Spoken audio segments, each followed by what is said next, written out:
Alright guys, there's a great fight. Great fight coming up in the cruiserweight division. I think that this is a tremendous matchup. I think this could possibly be one of the fights of the year, potentially.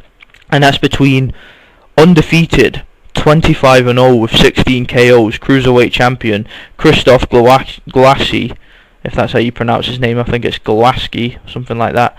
And he's going to be defending his title against former three-time IBF cruiserweight champion Steve Cunningham. I think this is a great fight, and I'll tell you why. I just think that the styles of these guys match up really well. Now let's talk about Steve Cunningham for a second. Now, he's a very well-known fighter. He's a as I said before, he's a multiple-time cruiserweight champion. He's known for his heart and his resilience. Now, he gets knocked down in fights, but he's one of these guys who always gets up and always goes at you and always really puts in 110% into every fight. I mean, win, lose or draw, Steve Cunningham is always in a good fight, always. If you want to see a great fight, and I mean a great fight, go and check out Steve Cunningham's first fight against Thomas Adamek. That fight was absolutely tremendous. It was Thomas Adamek defeated Cunningham to win the IBF title off him. It was a tremendous fight. Honestly, go and check that fight out if you haven't seen it. It was one of the best fights I've ever seen in boxing history. It was absolutely tremendous. And Steve Cunningham, yeah, he's been in other great fights too. His second fight with Pablo Hernandez was a great fight too. You know, Cunningham, he gets knocked down and he gets right back up, and he's all over his opponents, man. I mean, the guy has a lot of heart, and he's just one of these guys who there's no quitting him at all. He gave heavyweight champion of the world Tyson Fury one of his most difficult fights. In fact, if not his most difficult fight ever. He knocked Tyson Fury down. He was outboxing Fury. He was ahead on two of the scorecards going into the 7th round, and then Fury, just being the bigger guy, just being a big heavy slugger, just went in there and just knocked Cunningham spark out. There was nothing he could do. He was just too small.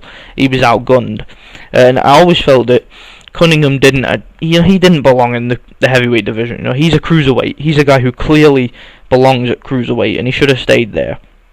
Now, the issue with Steve Cunningham, the reason why he's never really been an elite fighter, is because he doesn't take a shot very well. Now, he recovers very well. As I said before, he gets knocked down and he gets back up. But it's the fact that he gets knocked down that makes it difficult to score him these fights. Like, for example, against Thomas Adamek, he was winning the fight pretty clearly if you look at the overall action.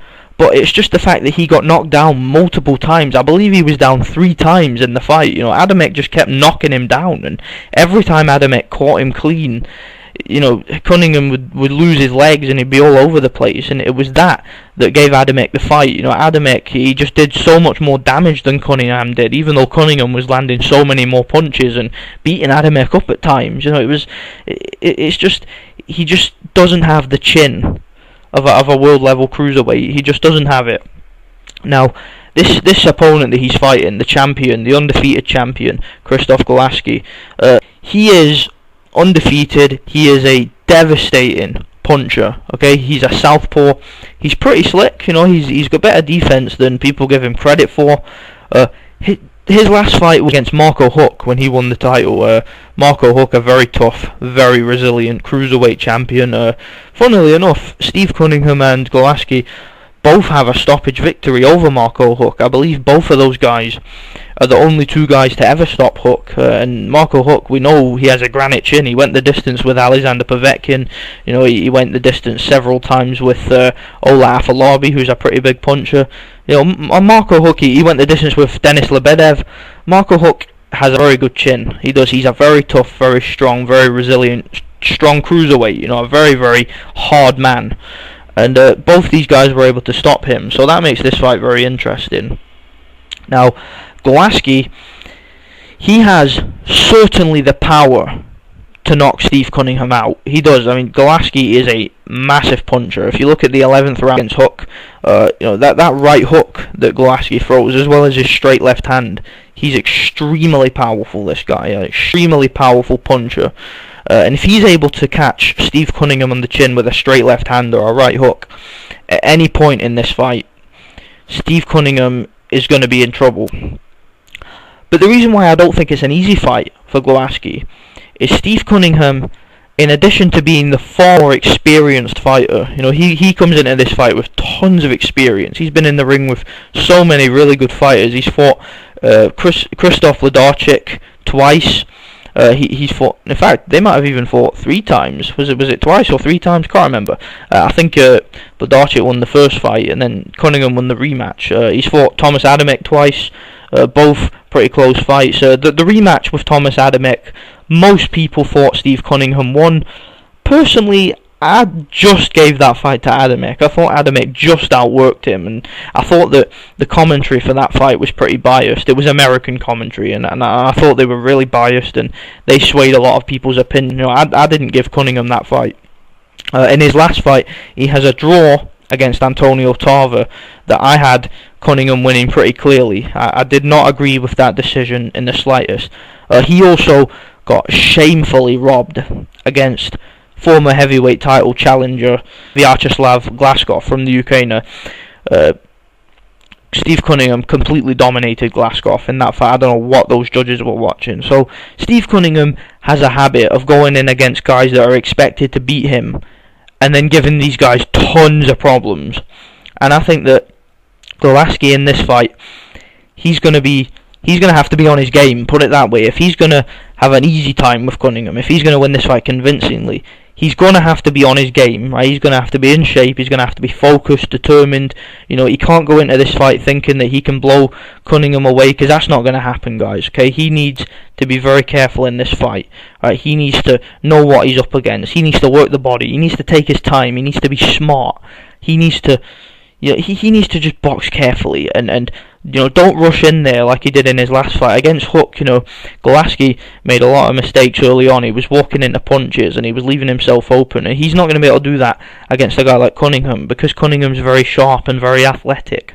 So for Glowacki to win this fight, as I said, he's going to have to be patient, he's going to have to box well, he's going to have to keep a high guard, he's going to have to use feints, he's going to have to work the body, and he's going to have to pick his punches. And if he comes into this fight with that kind of mindset, I see no reason why he can't beat Steve Cunningham. Assuming that Glowacki is well prepared, I'm picking him to beat Steve Cunningham. Now, I'm not sure if he's able to get the stoppage. It is possible. Like I said earlier in the video, Glowacki has that kind of power. If he can land a straight left hand at the right moment, or if he can land one of those right hooks at the right moment, he has more than enough power to put Steve Cunningham down. He can certainly bag some rounds if he scores knockdowns. I certainly believe he has the ability to win this fight. It just depends on his strategy. It depends on how he sees this fight, how he prepares for this fight. So I'm going to go with Glowacki, late stoppage or a decision. But we'll see what happens. It's one of those fights. It's a very interesting, intriguing fight, and I'm expecting it to be a very entertaining fight. Let me know what you guys think. Do you think that the cruiserweight division is a competitive division? I know a lot of people don't like it. The cruiserweight division's never really been the most interesting or strongest division in boxing. It never has been, to be honest. But there are some pretty decent potential fights. I mean, I would like to see Glowacki in a rematch with Marco Huck. Marco Huck just defeated Ola Afolabi by stoppage to win the IBO belt. So, maybe they could fight again. You never know. I mean, the first fight was very competitive. Glowacki did have a lot of problems with Hook in the first fight. He was down early in the fight. I believe he was behind on points too before the knockout. So, I would be interested in seeing a rematch between these two. So that's my thought, guys. Let me know what you guys think in the comment section. I'm out.